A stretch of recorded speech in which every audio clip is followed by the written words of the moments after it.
مساء الخير للجميع. بعد إذنكم بس قبل ما نبدأ في الحدث أنا حاب أنوه إلى بعض النقاط متعلقة أولا Good afternoon, everybody.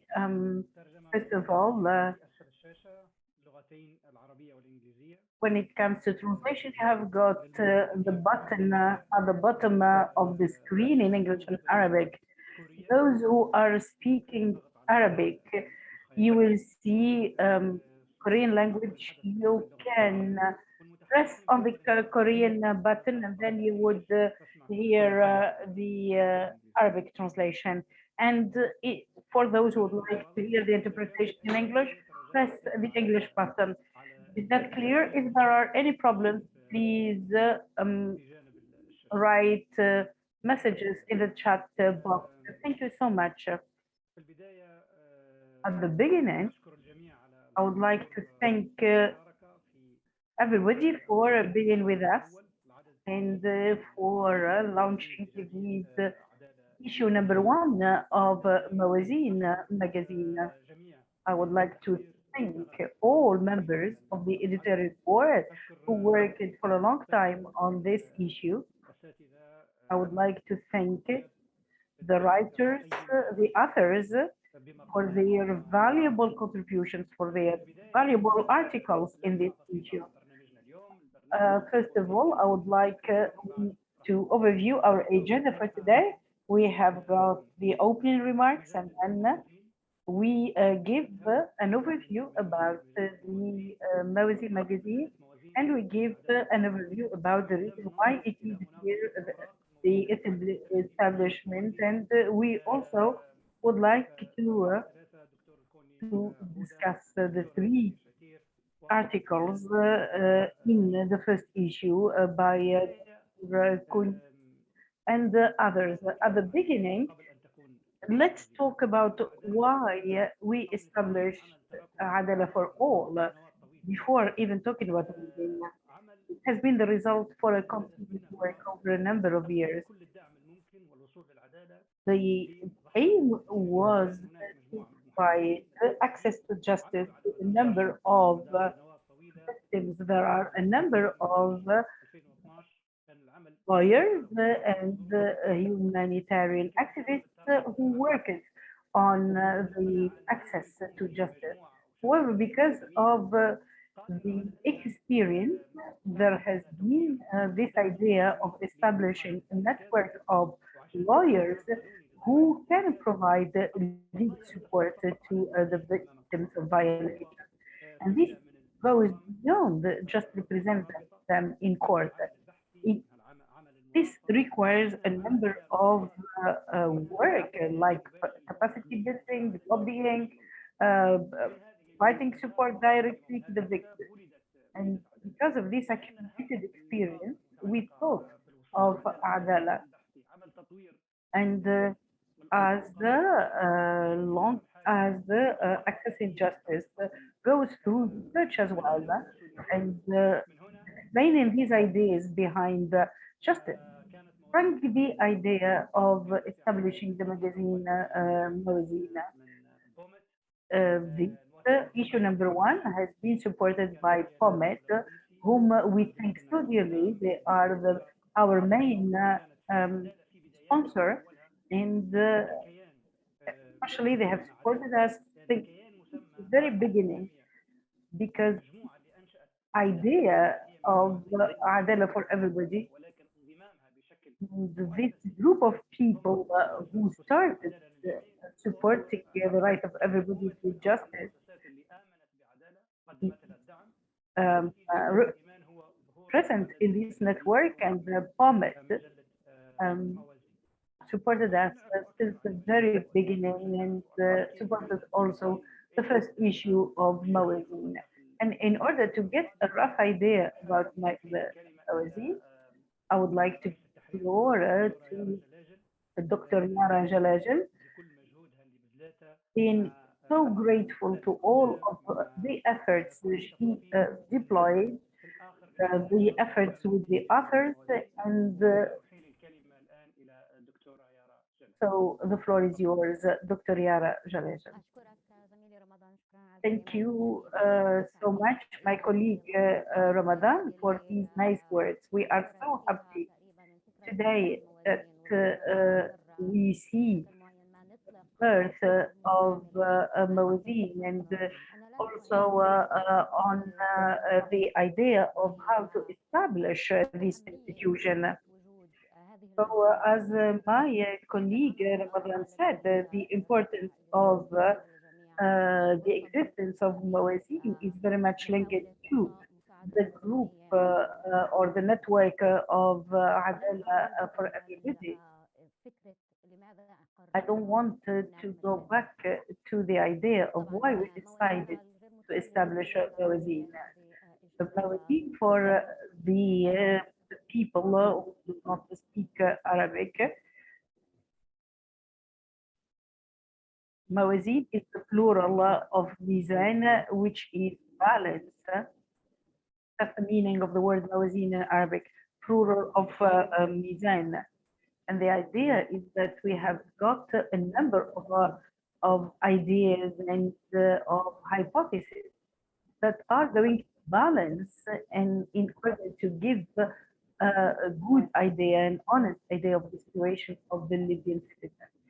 So the main impetus behind Mawazin is that we present different ideas, but all of them are objective in order to give a global idea about any particular point.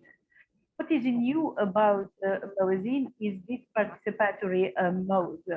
Now we are talking about launching another 7 issues. The idea is that we would like to have a participatory platform, and we would like to start the idea of Mawazin even before publication. The idea is that the activists, the Libyan activists, and as well as the regional experts and the international experts discuss with each other before publishing and on a number of topics. So the way that Mawazin is going to work is like this. First of all, we are going to contact different authors using the email, the official email of Mawazin. I will publish the email soon, and then we are going to approach a number of researchers in order to participate on the theme we suggest. We will be more than happy that other authors would contribute to the particular theme issues. However, priority is given to those who can write articles on the theme of the issue. After contacting the authors, we discuss the topic, and then we select 5 articles, 5 peer-reviewed articles, plus 2 interviews with experts. In most issues, there will be lawyers and judges. However, we might need other areas of expertise like gender experts or like human activist experts. In the third stage, we communicate with the authors. We ask them to submit abstracts to a conference, an interactive conference like this one, where the authors are going to discuss the submission of the topics. The discussions are going to be published next to the article when we publish the article. The first stage is when the authors finish writing the article, and then we publish the issue. Another idea, which is new, that Mawazin is not going to publish articles in different magazines. So the articles are going to be published more than once and more than a place. We are going to use social media as well as traditional media in order to publish this. And at the end, we are going to have an electronic version of Mawazin. There will be no print-based Mawazin. And Mawazin is going to rely on benefiting from all Libyan experts as well as artists whom we are going to get in touch in order to get drawings and designs for the issues. So we also welcome international and regional participations. Generally, we accept articles in Arabic, but there are certain exceptions for certain articles. The journal is going to be always published in English, and we are so happy that a member of the board is going to be an English editor. I am talking here about Mrs. Julia. Now, let me talk about these 7 topics for the next 7 issues that we agreed on. And we thank so much Dr. Jazia Shuaiter, who is the legal advisor of this magazine. Dr. Abuda also, who helped us with the articles and the themes. So I am going to give you the general themes of each of the next issues, as well as the time expected to publish them. First topic is going to be about the constitutional principles in Libya. Number 2, obstacles to elections. Number 3 is about accountability and political issues. Number 4 is fair trials, and number 4 is to include the international law in the Libyan law. And the next topic is the right to associations, and number 6 is going to be about immigrants and protecting the rights of immigrants. And the last one is going to be related to peace building tools in Libya, and to evaluate the lobbying and human activist work since for the last 10 years. These are roughly the themes, and you are going to receive the conceptual note to each of these topics. And those who are interested, please include your email in the chat or email us to the Mawazin email. Thank you very much. And my colleague Ramadan, the floor is yours. Thank you, Dr. Ihara. And I am also I would like to thank all of the team, especially Dr. Jazia, who helped us so much, besides writing herself one of the articles, and she gave so much to Mawazin. Now I would like to talk about discussing the papers, and for going to be open to the authors who are going to discuss the paper one by one. If there are any questions, write your name on the chat box and raise your hand so that you will be the floor. And we would like to start with Dr. Koni. When we started about Mawazin, and then we thought about accessing justice, and we thought that the first topic is obstructing the constitutional circuit and the right to justice.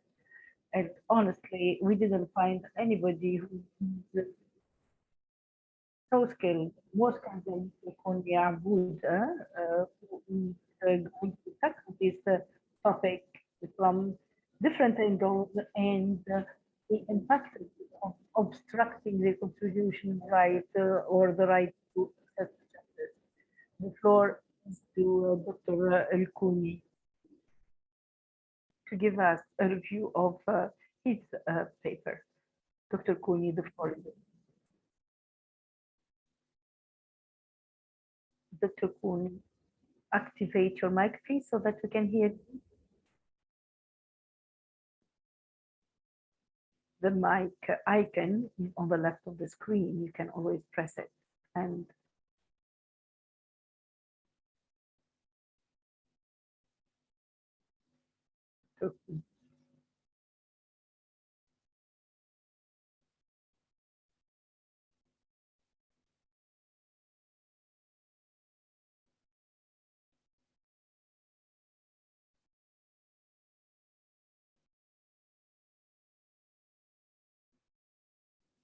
Assalamu alaikum.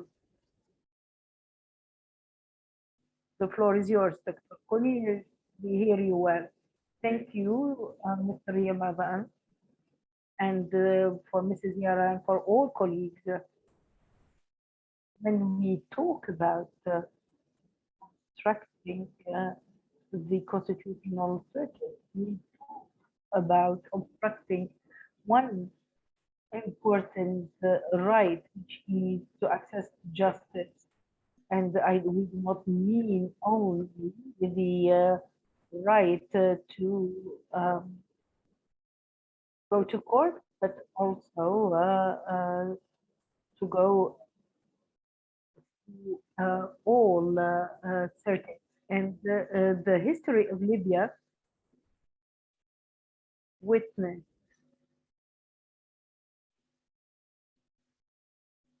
several attempts to limit the right to access justice, not only during the old regime. I think that the constitutional circuit that was established in the Supreme Court, and those who do not know the Supreme Court, the Supreme Court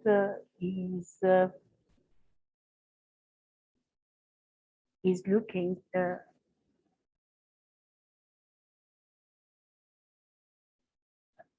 and also this is a constitutional court. It is playing the role of the constitutional court.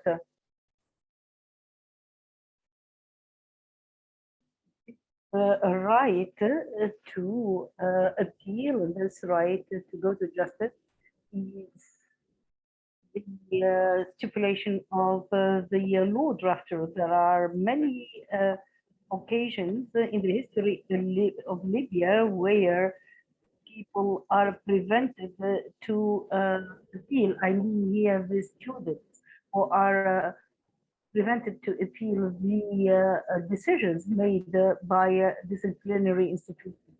Also judges were prevented from appeal. However, if the legislator is trying to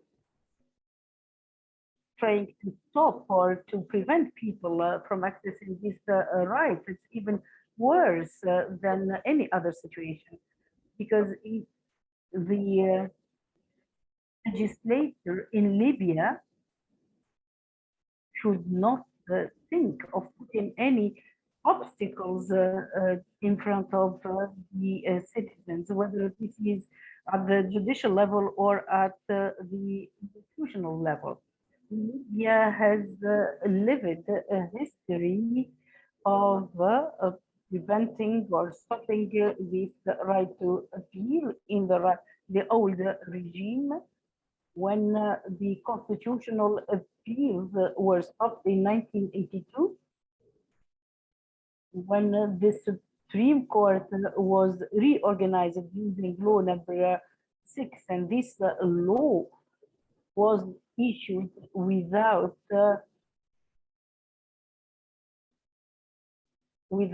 giving the Supreme Court jurisdiction the right to address constitutional violations. I remember writing a law, I think in the 1980s, talking about these problems when the Supreme Court issued a ruling that refused to challenge a criminal ruling. So because this was a new law, and in this law stipulated that it can look at the previous violations, and the Supreme Court did not want to look into this matter, and contended to saying that the legislator prevented or took this tool from them. And I suggested another procedure or another. Here it was the right to abstain, the right of the judge to abstain, and we needed a text that would grant the judge such power, and that this article was well welcomed by experts in Libya, and the Supreme Court was forced to reconsider its first ruling. Even there were the whole idea or the whole legal philosophy in Libya refused this idea of constitutional overviewing. However,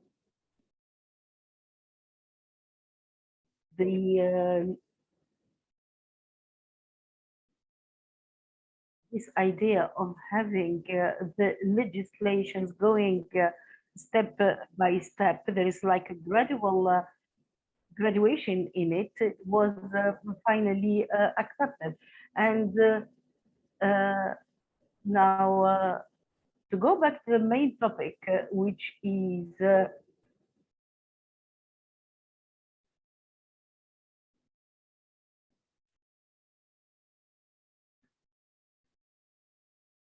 because the law in Libya, as you know, has got the three powers: the legislative, judicial, and executional. And the National Assembly is not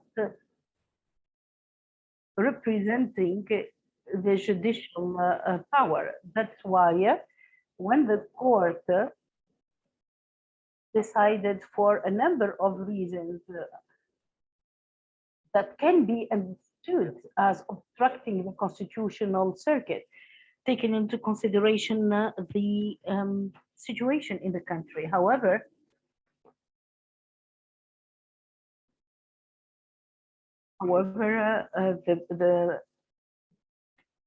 I am sorry, I cannot hear the speaker.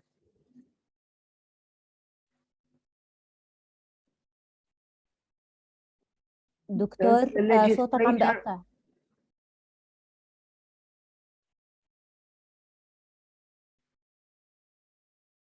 So for the National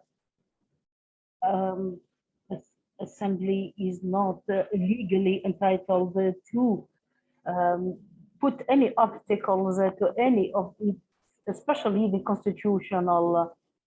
I think that obstructing the constitutional circuit cannot be explained either within the constitutional light or the legal one. if the constitutional court cannot evaluate any of these basic rights, especially the right to access justice. So I think that the National Assembly cannot obstruct this right.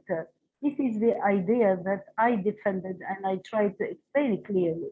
Now, this question is part of because the Assembly in the last time changed its previous ruling because there is a ruling from the Court of Appeal in Tripoli in a case, and the court has actually issued another ruling. So this is the situation that the court, this is a very hard situation the court found itself in. I don't know whether this ruling is the direct cause behind the changing this ruling, or maybe there are certain political balances that I am not aware of, and that made this a part of the constitutional circuit. Surely this is something we welcome. Is it going to be facilitated or not? I think that this is a question that is going to be based on the new head of the Constitutional Court, the Supreme Court, sorry, who is not, I don't think we explain that we do not expect that he is going to obstruct this right, because if we put such an obstruction, we are going to obstruct a basic constitutional right. I am very optimistic. I know this person. I don't think we will do it again. I also know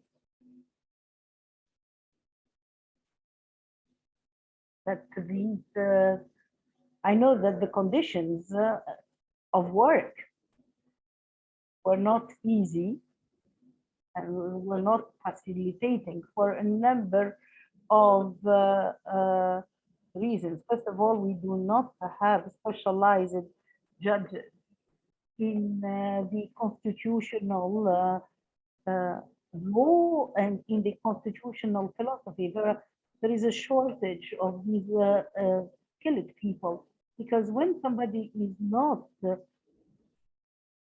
specializing in this particular line, is not a person that can be creative, especially in this hard situation that Libya is witnessing right now.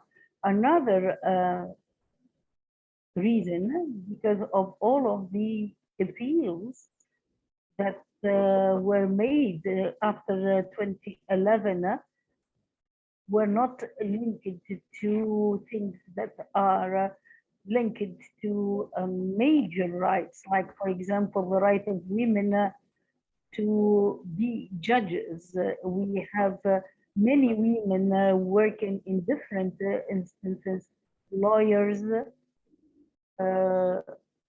case administrations. Maybe we have more than 1,000 or 2,000 women. Honestly, we have many women. And in order to look at this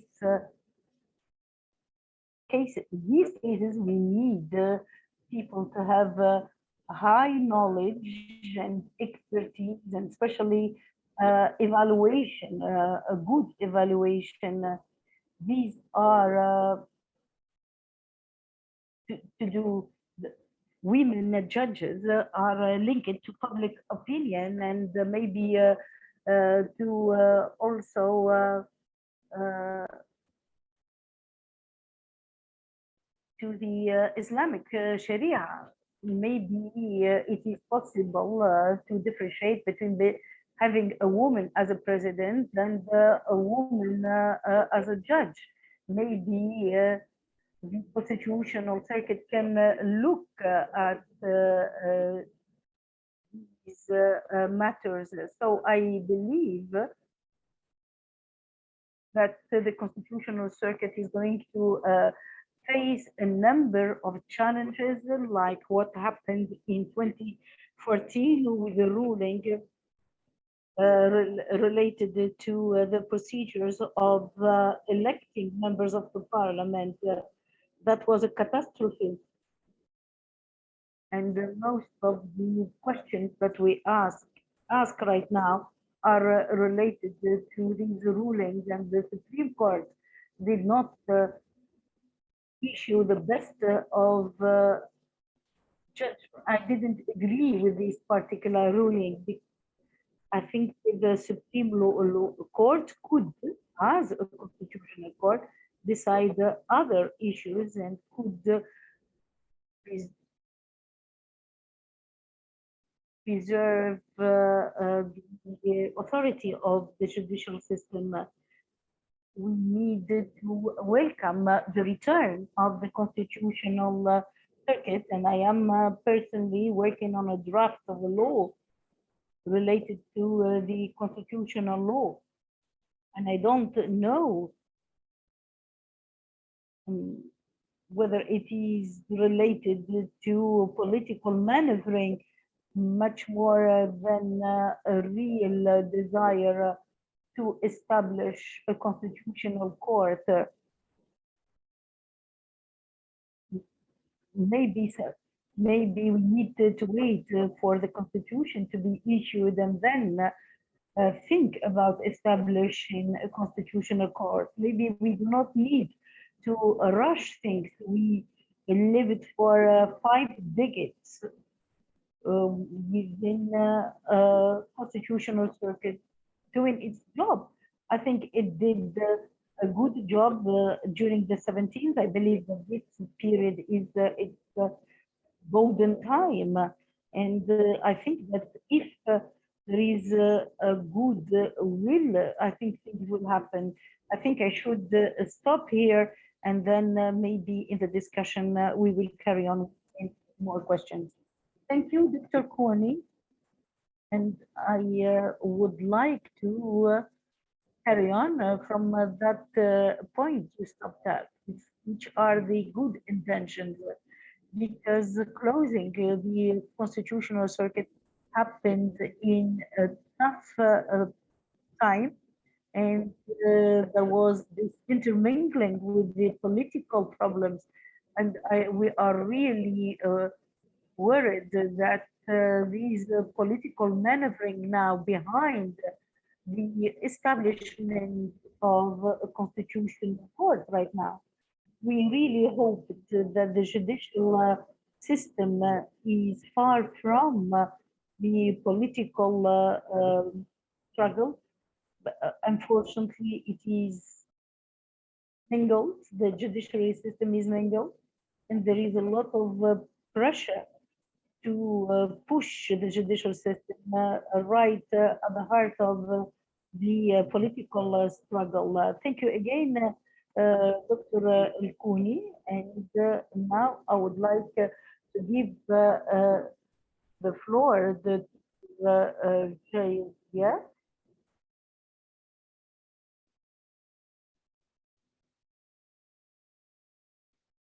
When we talk about fair trial, most of the time we think about the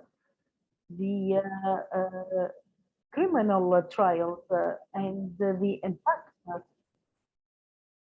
of these trials. And Dr. Jazia wrote an excellent article on this topic. Dr. Jazia, the floor is yours. In order to give us more details on how the Libyan criminal system commitment to fair trial principles, affect the right to access justice. Thank you so much to Dr. Amami, as well as to all responsibles for Adala. We also thank all of the guests and supporters. I also thank Dr. 𝗂𝗂𝗀𝗃 as the editor of Mawazin and all the people who are working on this magazine. Thank you.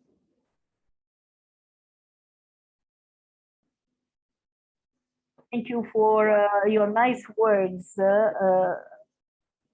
concerning my article on the Libyan criminal justice.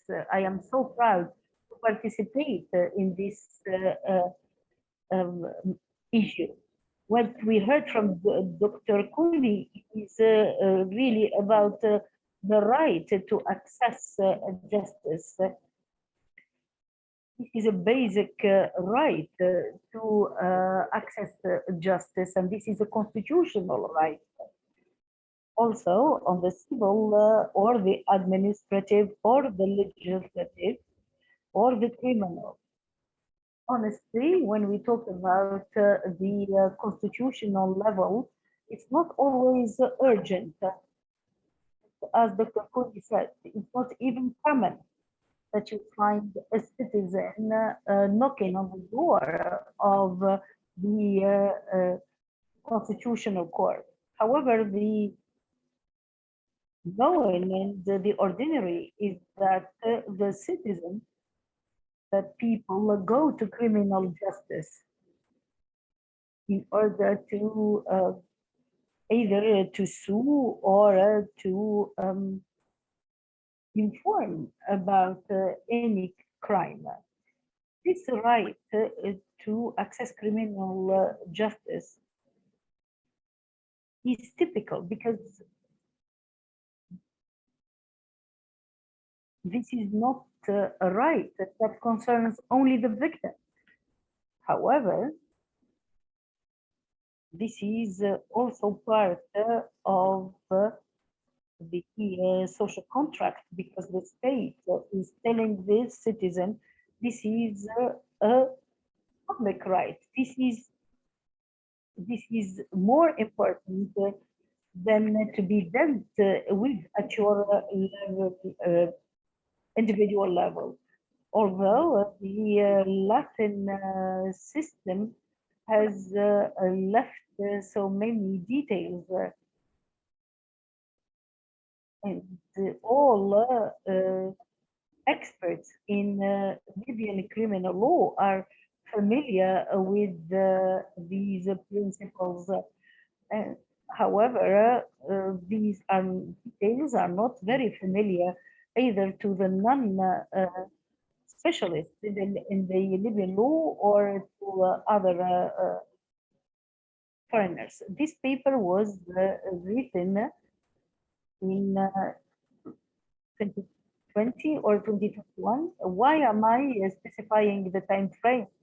Because there are certain recommendations. If I am going to rewrite this article, because I touched on transitional justice, and there are certain developments in Libya that I am going to mention in due time. I am not going to talk about the article in detail because it is available on the website of the magazine, as Dr. 𝗂𝗂𝗀𝗃 mentioned. I was asked to evaluate the right to access criminal justice and access justice in the general sense of the word. I'm going to explain this. However, how are we going to evaluate?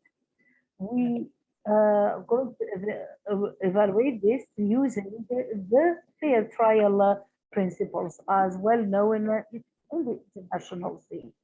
And here we are making a comparison between two things. we have got a legislative level, and we need to evaluate that in order to see whether it's fit with the principles of right to access justice using the norms and standards of international institutions. However, we have something more important and more dangerous. Because when you start evaluating, you have got a hypothesis that it's not perfect. Our criminal law dates back to the 1950s, plus a few changes. However, it is still behind the international norms and standards. However, it's still objective, or it has got some form of objectivity and a guarantee to justice compared to the reality. So we have got a legislative level that we compare with what should happen as stipulated by the international standards of fair trial. However, what happens on the ground is even worse, because the reality does not match the theory or the law, and the law itself does not match the international law. So we have to imagine how deteriorated things are. When we talk about the right to access justice, I am talking about a very important value system. And since 2011, and especially in this transitional period that is happening after 2011, we keep hearing these very big words: freedom, rights, state of law. So what's the problem? Very roughly, we have got obstacles, whether security obstacles or legislative, and we cannot list all of them. However, let me insist that in our legislative context, we need to ask ourselves questions whether our laws are in harmony with the international standards. However, these laws need constitutions. You cannot just content yourself with the constitutional declaration that was written hastily with the hope or with the promise that the constitution is going to be written later, and this didn't happen. Still, the constitutional draft dating back to 2017, it is a constitutional heritage and expressing the opinion a number of experts in constitution. We should not forget that the elected members of parliament are not all specialized in constitutions or in law. However, still, the 2017 constitution draft is considered to be good, and at least there is the right to compensation to those who were put in custody illegally or unduly, because justice is not happening only when you get your right. And the justice is not only facing or opposing other individuals, but even the state itself. So there is a lot of philosophy there. The draft is not as important as the constitutional declaration that is applicable right now. I have talked about that in this article. However, now in Libya, there is a constitutionalization of the main principles of a fair trial. Like, for example, the principle of having a lawyer, being represented by a lawyer, etc. Then I talked about the details that are included in what we call the appendix of the constitutional declaration, as well as the road map and you see the political agreement. And here I'm just raising your interest to read the article. You need to know what they are concerned about in the principle of a fair trial. And with the roadmap, you discover something else. There is a nice link between the process of national reconciliation and other phenomena that violate the right of a fair right, so right now we are talking about measures to finish certain practices, to end certain practices, but this requires a reconciliation. There are certain measurements related to the roadmap. We should have expected a roadmap. However, this roadmap shows that there is a real concern of the right to justice and sees at the path to reconciliation. When we talk about laws, we have a number of criminal laws and punishment, as well as military law.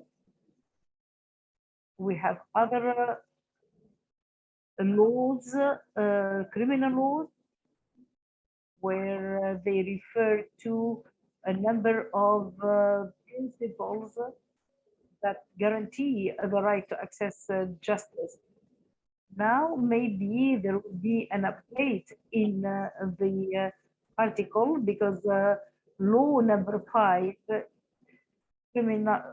concerning the electronic laws, there are plenty of laws on electronic crimes. There are also Islamic criminal laws, and there are new upgrades in 2015.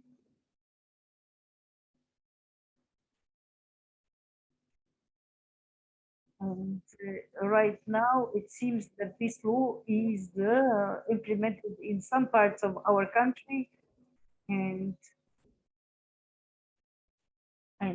this is really the work of expert legal analysis. And there seems to be a lack of coordination between different systems, especially the Islamic criminal system, and between the Latin French legal system. And this really causes a lot of problems. This is not an academic paper. This is the voice of practitioners about the real pain and the real problems. I hinted to a number of examples that show problems with the legislation itself. For example, in one of the laws says that there is a possibility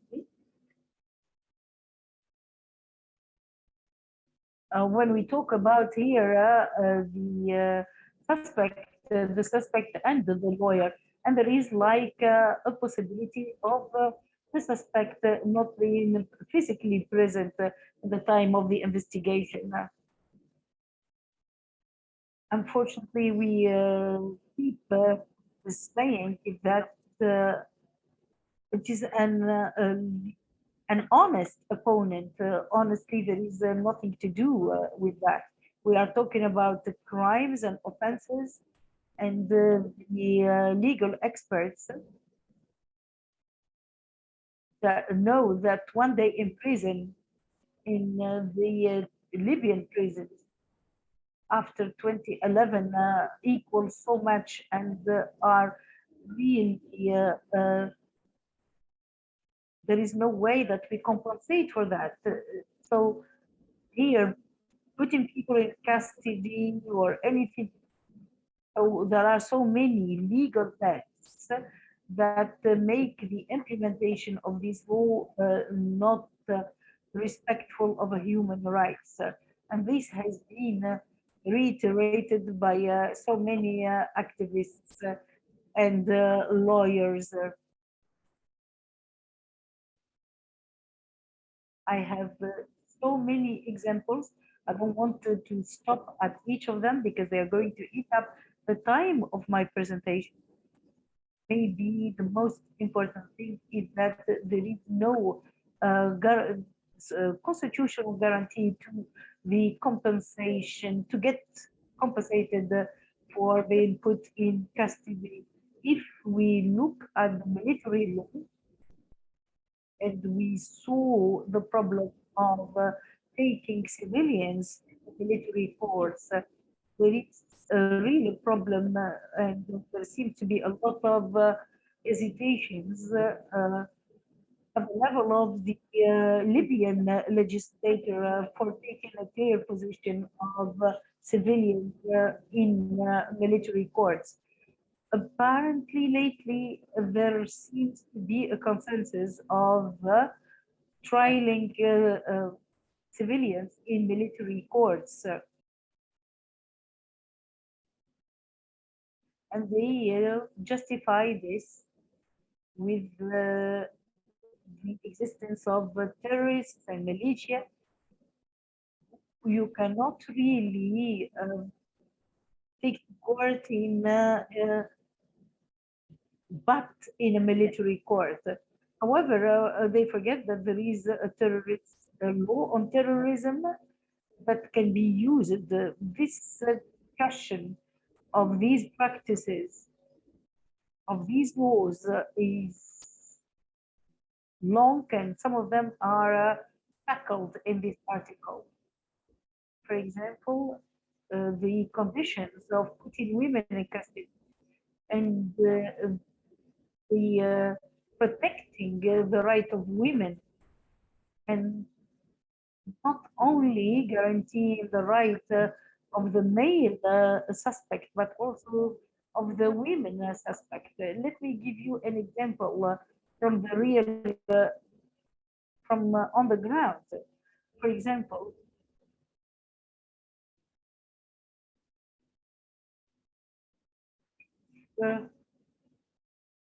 the women who are arrested are transferred within 24 hours. However, there is it seems that there is a negative attitude. If you have a problem, if you want really your opponent to suffer, go and actually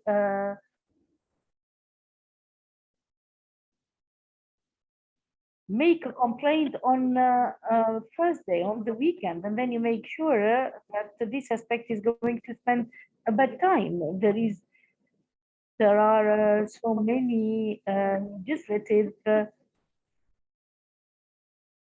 considerations, and some suspects spend the night in very bad places. There are problems with having women officers in the police stations, as well as even toilets that are convenient. If, for example, in Benghazi,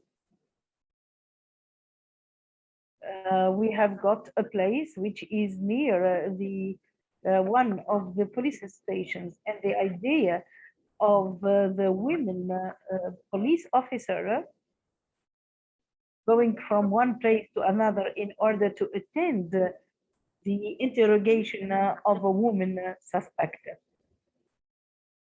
You sometimes we do not even investigate women investigators. Of course, there are also shortages or no social advisor, counselors, or I may. You have 3 minutes only. Now I have got a number of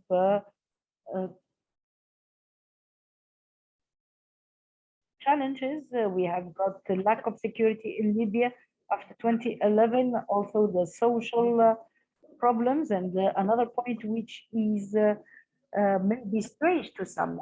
The concept of justice is not clear or stable.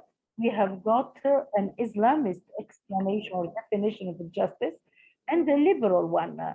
In the liberal definition, justice is a system, an ideal system that matches the laws of the state, and for others it is a system that matches Sharia.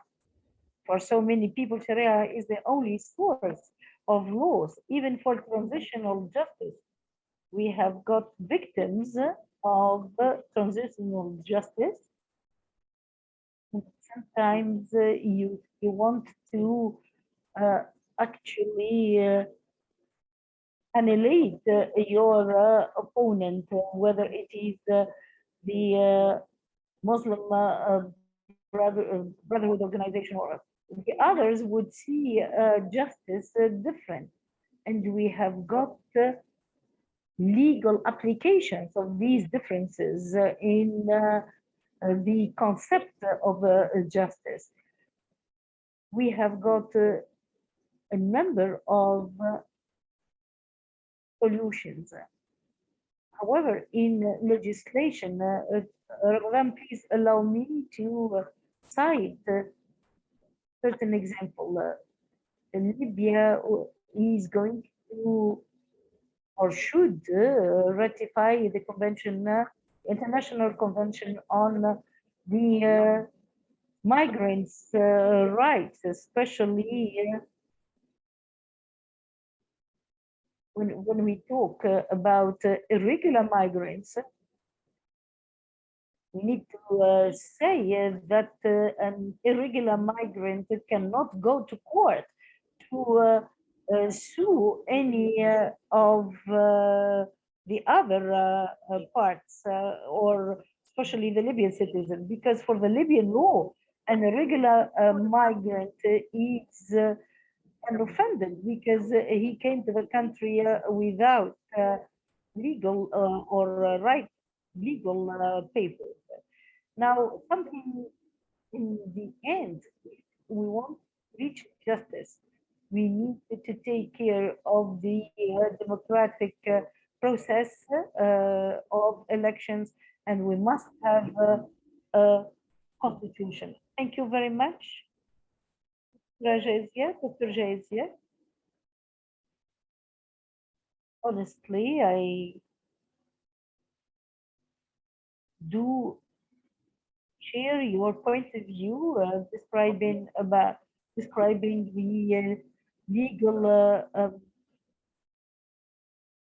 especially that I have got a procurational background, and as you said, the doctor, the law are so different from the international norms, and implementing these legal texts is even different on the ground. Thank you so much, Doctor. Now I would like to give the floor to 𝗧𝗵𝗲. I am so happy to make his acquaintance, and he actually wrote an article on accountability and transitional justice on grave violations of human rights in Libya. His paper makes me think of so many things. Can we, as Mr. Diya said, what are the obstacles to transitional justice in Libya, and what is the role of transitional justice in order to establish stability in Libya? I would like to give the floor to our colleague Diya Shaqqura in order to present the paper. Thank you, Mr.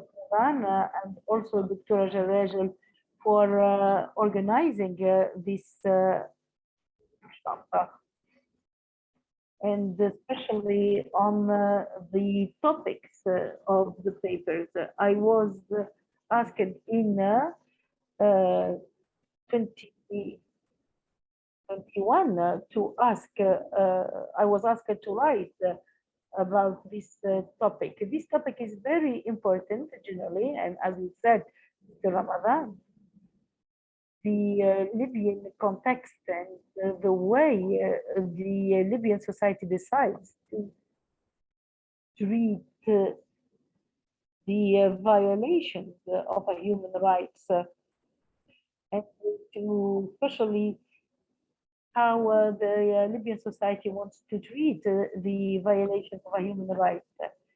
In Libya, the transitional justice is somehow special for a number of reasons. First, because Gaddafi ruled for a long time, and especially the use of the ancient regime of the state resources in order to serve a minority. So there are violations that were committed, and that the transitional justice needs to look into. The second point is related to the transitional period itself. We know that the transitional justice does not stop with the start of the Libyan revolution, especially that the Libyan revolution cost so many lives, and number three, and you talked about it, is a number of priorities. Is the transitional justice in Libya right now a priority or not? The situation, the context in Libya right now is making the process of transitional justice even hard, especially the failure of a number of governments, and all of the efforts were geared towards conflict management rather than the building of democracy and building democratic institutions. Surely building the path or the process of transitional justice was tackled and was on the agenda of political negotiations in 2020 in Berlin. However, they were not discussed thoroughly. That's why the transitional justice in Libya is different from other neighboring countries.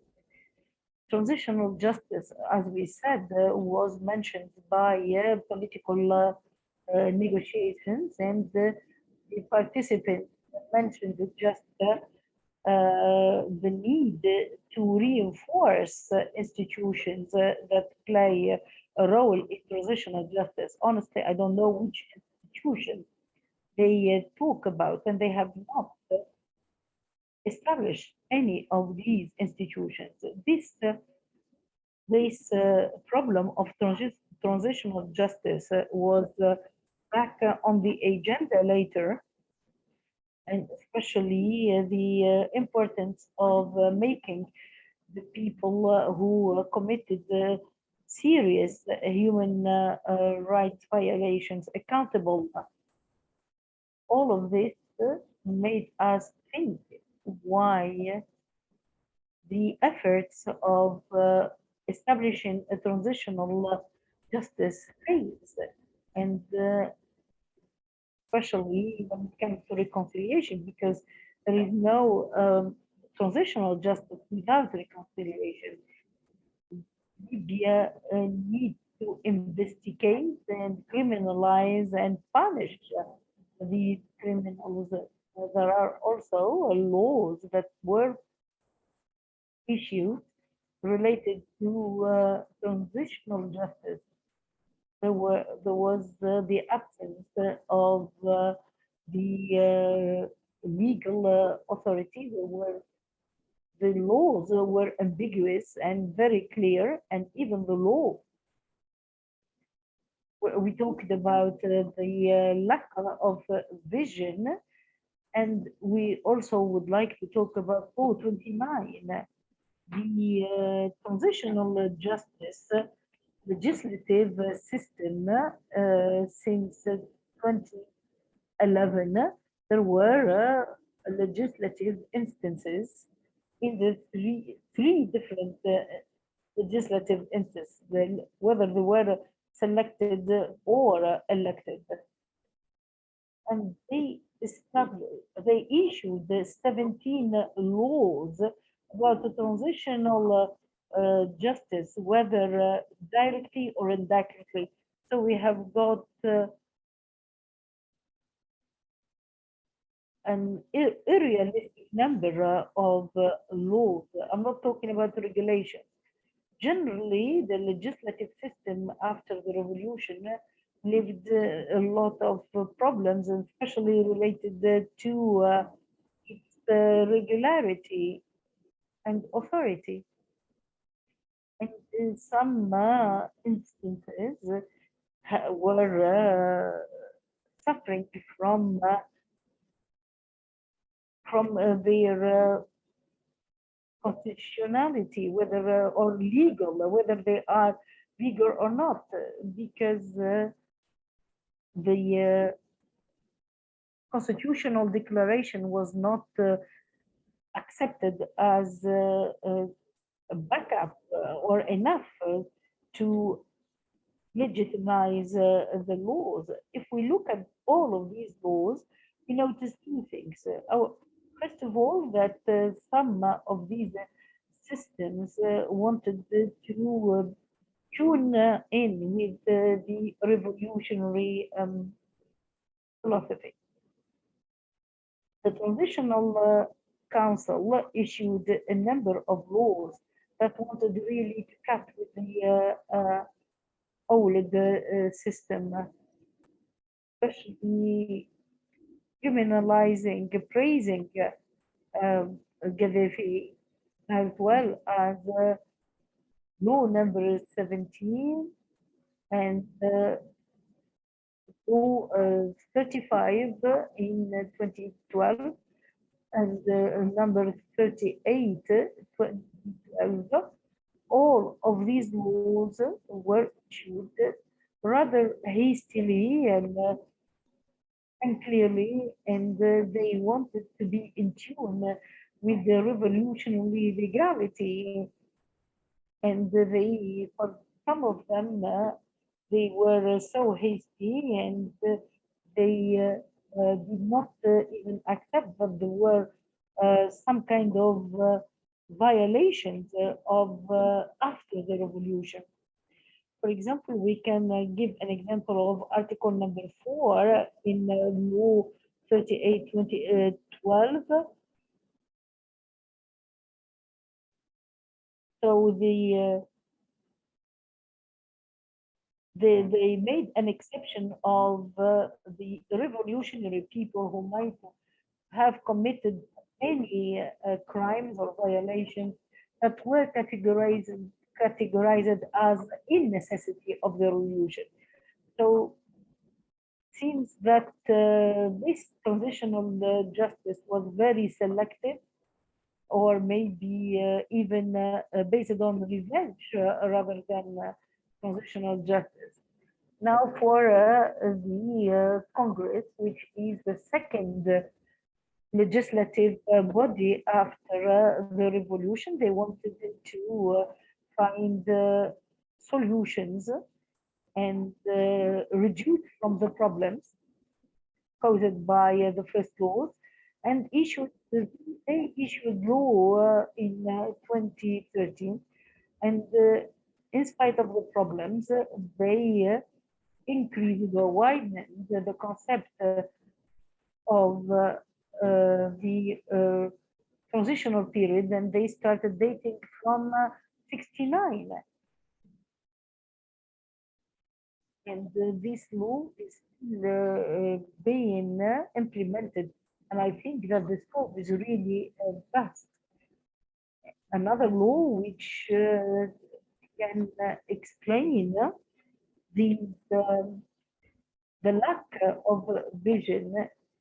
So law number 13, dated in 2013, is linked to the political isolation, because they prevented so many people who were working in the previous regime from the right to be a candidate in elections. This reduces the possibility of establishing a comprehensive transitional justice.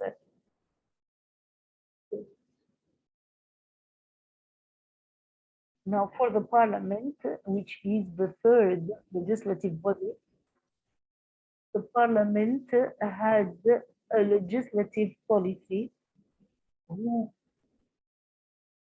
is more reconciliatory, and started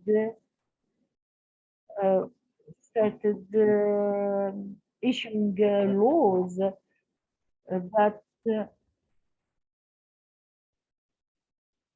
gave a lot of justice.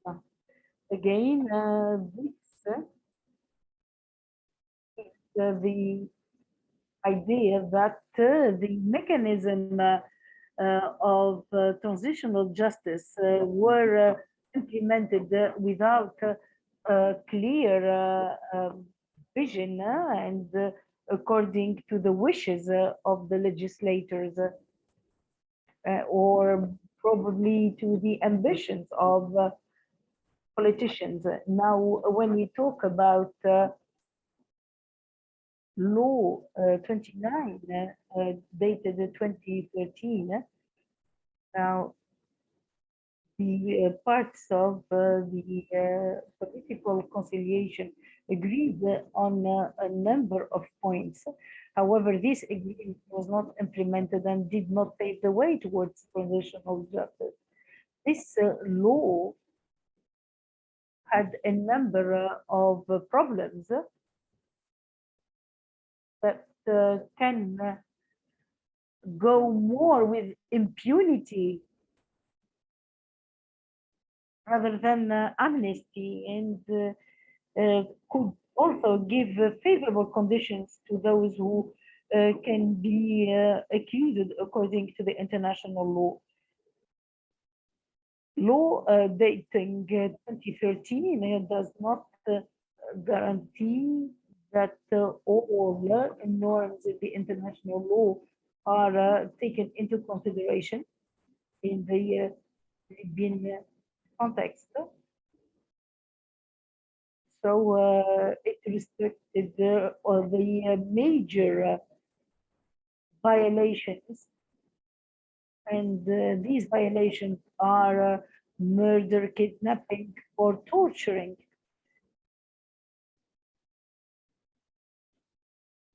Or this definition does not actually include all crimes like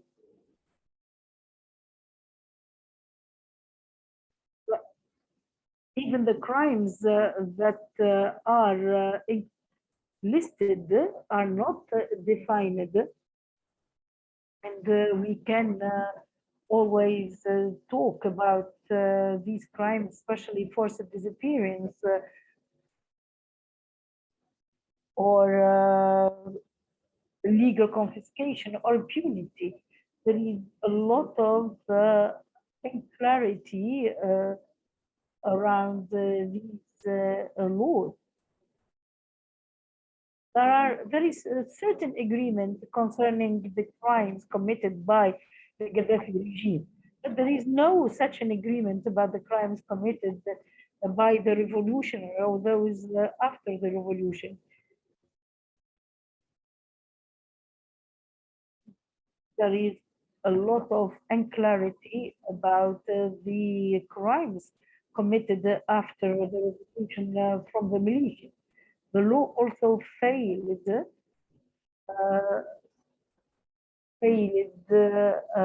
actually to give clear indications on amnesty, for example, and did not make clear the law issued by the Transitional Council. So these are some of the concerns that might establish a good basis for impunity. Now, the lack of vision in these laws and the unclarity made the things confusing for so many words.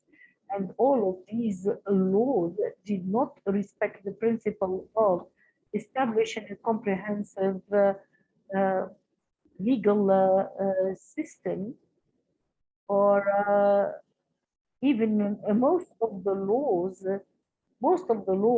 pave the way for impunity and for not taking people accountable for crimes that are defined as such by international law.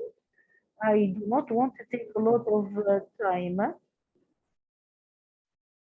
Everybody agrees that there is a lack of political will in Libya, and most of the legislation were random and based on political reaction. All of the transitional authorities did not have a vision, clear vision of transitional justice.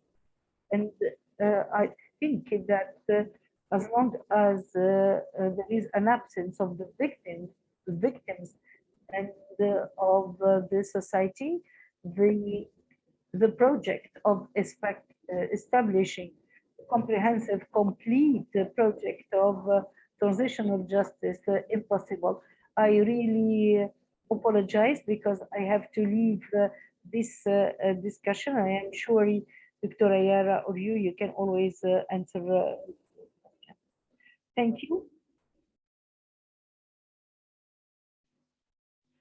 Thank you, dear Diya. I am so grateful for you being with us today. I would like to conclude by saying that it is clear that the articles in the magazine point to the fact that the obstacles in front of accessing justice in Libya happen at many levels and they need a lot of work. The constitutionality of the constitutional circuit is important. Its comeback was not very clear. The criminal justice As Dr. Jazia said, there are many hurdles. Well, some of them are legislative and some of them are implementational. Also, our friend Diya Shaqqura made it clear that there is a lack of real political will to reach justice. Now we have reached the last stage, the discussion stage. I think that Brendan has got a question. Those who would like to ask questions, please do not hesitate to raise hands. And please state who your question is directed to. Brendan, the floor is yours, sir.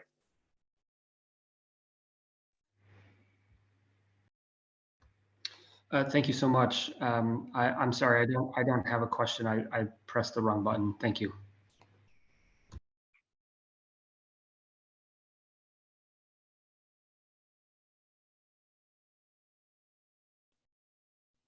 Brendan, you are muted again.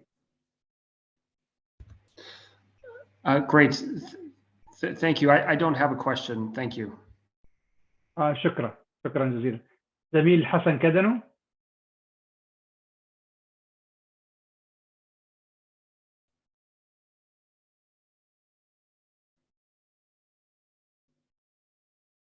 Thank you, Ramadan. Thank you, Yara, and all of my colleagues in Adala for organizing this event. I wanted to ask Dr. Koni on how to reactivate the constitutional court. I think that the National Assembly is going to reactivate the court. What are the guarantees? Do you think it's for the good of the Libyan society, especially that the Libyan legislator refuses to look into a law that we have submitted since 2021? Also, the Presidential Council and the Council for Civil Society, they expect and rely on laws on transitional justice. Is there a possibility that we benefit from this one? Did you hear the question?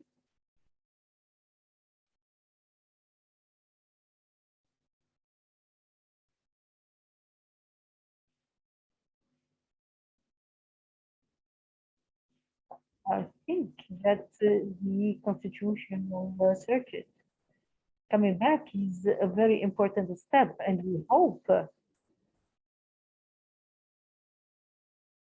this is going to be accepted by all, especially by lawyers and human rights activists and the civil society organizations, because rights are taken and not given. Our experience in Libya with the civil society organization, CSOs did not function for decades. That's why with the start of the Intifada uprising,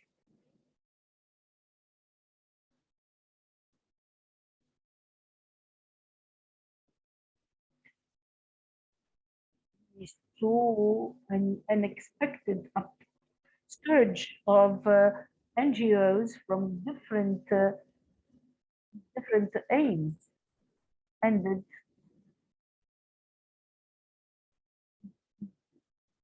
into the disappearance of these CSOs. Only very few CSOs are still available. So many disappeared. I think we have got a problem with awareness. understand the society and how to organize it. However, I believe that activating the constitutional circuit right now is a good step, an important step for everybody. All those who believe that they were victims or deprived of any of their rights, they can always access. That's the thing that distinguishes Libya, because any citizen can appeal against any of the rules or anything that prevents them from accessing their rights. In Libya, this is granted to the everyday citizen who can appeal against any law that he or she sees against any of the constitutional rights. Whether we are going to benefit from this or not, that's another question, because this depends on a number of factors. First of all, the awareness of the lawyers, basically, the awareness of the judges, the prosecutors. All of these need to be aware, and they have the great responsibility, because the text is sometimes clear enough. However, if it's not well understood or it's not well used, then the expected aims of those are not achieved. So we need to be aware as citizens, as well as the lawyers who have the duty to be aware they are defending these different cases, not only in front of the Supreme Court, but in all courts. The problem of, or this issue of human rights is not limited to a particular court. This is an issue that is relevant or to all courts. Jazia talked about custody. When I was in the institute, we specified, we had special sessions for custody, and we all agreed that it was overused. Unfortunately, we are still living this crisis. That's now it's been more than 20 years since we started discussing this problem, and unfortunately 20 years after, it's still on, maybe even worse after 2011. And the deterioration of the state and the deterioration of the responsibility of the state, and especially prisons. Prisons seems to be ruled by groups that seem to be part of the state, but they are not. So I think that we need to take advantage of this opportunity. Thank you, Dr. Koni. I would like to add one point based on the question asked by our colleague Hassan. Yes, Dr. Koni said rights are taken, not given, and I think in the future we need to have good cooperation between CSOs and lawyers. And I think a very simple example I can strike right now about taking rights is the ruling that Dr. Koni mentioned in his talk about re-establishing the constitutional circuit. And that's why the Supreme Court reactivated the constitutional circuit. There are not only this point, there are so many examples. There is another recent ruling by the Benghazi court that annihilated the vision to 286 that relevant to CSOs. Problem is not a matter of waiting. It requires a lot of initiative and a cooperation with the lawyers and the establishment of more lawyer networks. In spite of all of the obstacles, the security situation, however, going to court is the only way to make things better. I have a question to Dr. Jade, if she allows me. I know very well the background of the paper written by Dr. Jazia. She wrote it some time ago, and I'm sure if she has more time, she would have changed the recommendations are more advanced. And I hope Dr. Jazia to give us very briefly what she would change in her recommendations related to transitional justice. Thank you, Mr. Ramadan again. Yes, what you would have. I think it is important that you give me the floor now because it is related to the paper of the speaker who talked after me related to transitional justice. My recommendation was that the transitional justice law has to be amended and has to be activated. Now these recommendations are history. As long as the roadmap has been adopted, and lately, this is a big project, and one of the contexts is to ask Dr. Koni to be in the committee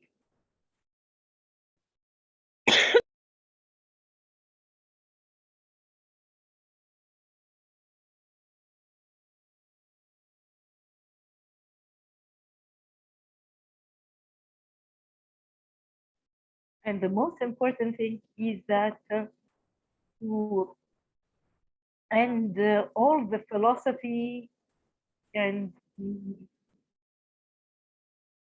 the philosophy of reconciliation. If I can recommend now, I'm going to work on this topic. And also, I would like to work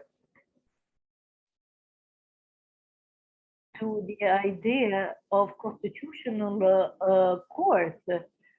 And Doctor has rightly said that the Libyan system is different from any other system because any citizen can appeal against any of the rulings. However, when we look at the constitutional court law draft, this takes this right from the citizen. If I am right,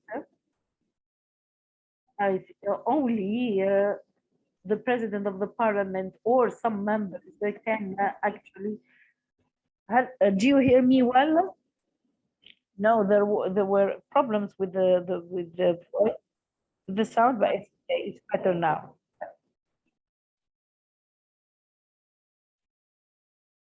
Also, when we look at the laws of electronic crimes, and we see how actually it is against or preventing any person from accessing justice, because an electronic offender is still a human being who has got rights of fair trial. Thank you. Thank you, Dr. Jazia. Dr. Ayara, the floor is yours. Thank you, Ramadan. I wanted to ask a question to Dr. Koni. And he said that there are problems with the law philosophy related to Islam, and especially the right of women to be judges. I just wanted to ask Dr. Koni the position of Sharia in the Libyan laws. And the other question, Doctor, do you think that one way to get away from the problems of reactivating the constitutional circuit is to have a law on the constitution law, especially the context of, as you said,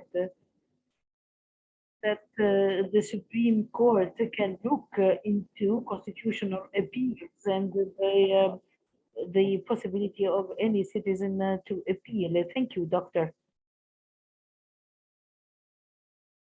Thank you, for the first part of your question. As you know, for more than 2 decades, there was a law enabling women to take all judicial positions. That's why women were part of, were lawyers, prosecutors, etc. After 2011, there was a constitutional appeal against this law on the basis that this law is against Islamic Sharia, that does not allow women to be judges. This appeal has not been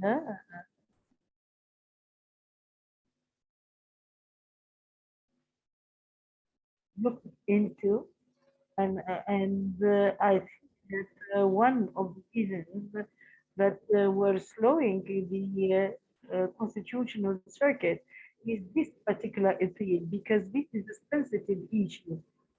Because if the constitutional circuit would rule saying that this law is against the Sharia, what is going to be the situation of the women who became judges? I think that this is going to cause practical problems, as these women won rank, and they are going to lose their the opportunity to become judges. Islam is not against the women judges. There are or different interpretations. I already said that are against. However, we have got the Abu Hanifa position and Tabari who think that women can become judges. And when I personally wrote about this, I was more supporting of women becoming judges. And I always ask my students whether they are for or against.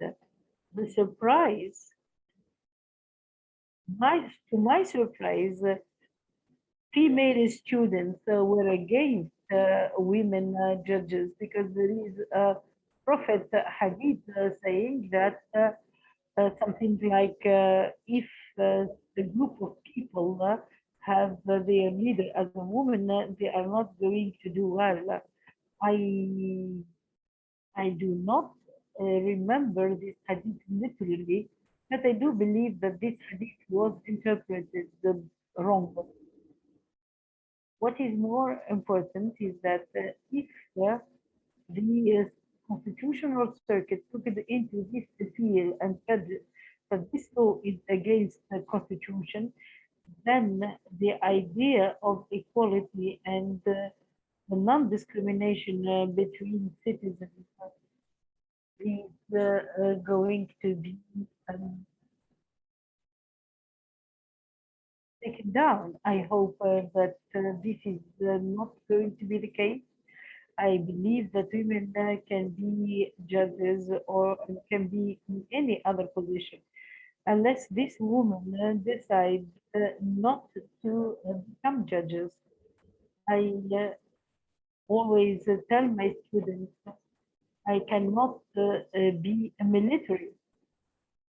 Maybe women would prefer not to be judges, and that's their right.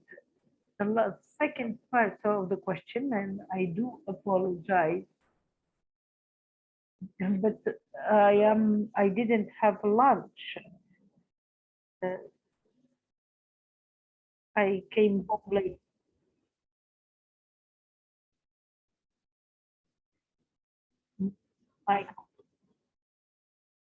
My question is whether having a law for a constitutional court or having the Supreme Court looking into better. Right now we have got a transitional period, and as long as we are in a transitional period, I think that constitutional appeals would be looked at the Supreme Court. I also believe that the Supreme Court, I can't hear the speaker. Prerogative. So if we have a judge in working on constitutional matters, they cannot look at other things. The speaker is breaking up, sorry.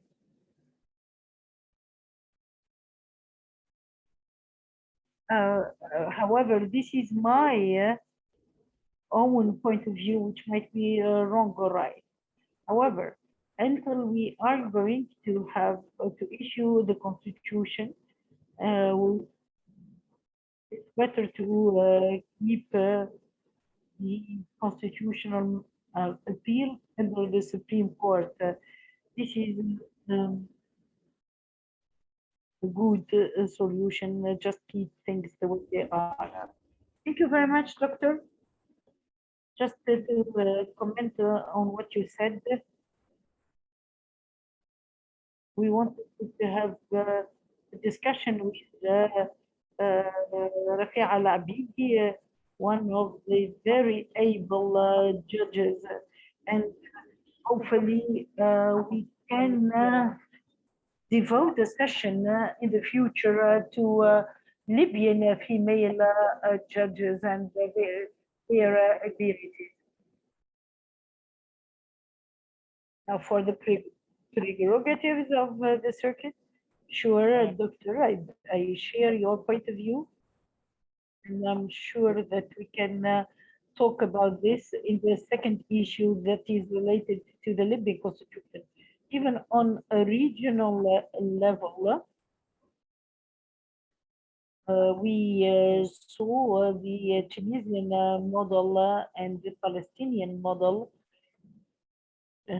where the constitutional courts were problematic. Things that we have no more questions.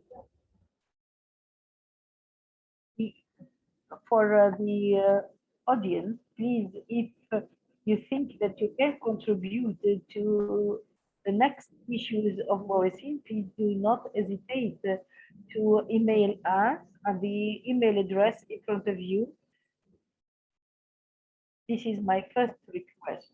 My second request, all those who would like to receive the conceptual note of Mawazin, please do not hesitate to email us. That's all from me, and then the concluding remarks by Ramadan.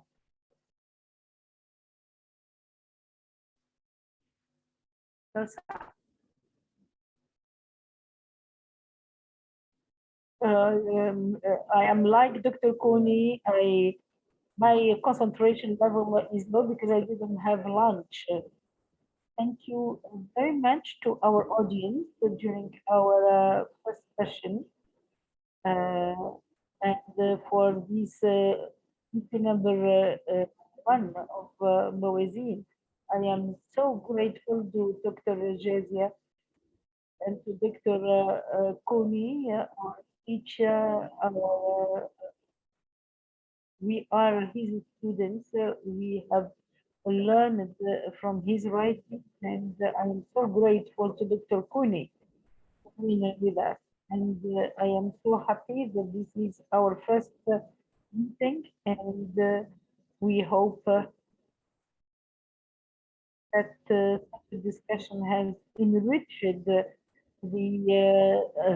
legal scene, and I am looking forward to more discussion in the future. I would like to thank everybody. I don't think we have anything to add. We have, I think we have reached the end of this session. Thank you, our colleague Diya Shaqqura, who coordinated. Thank you, all colleagues who contributed. I'm so grateful to all of you, and we are looking forward to the future. Thank you so much. Thank you. Thank you.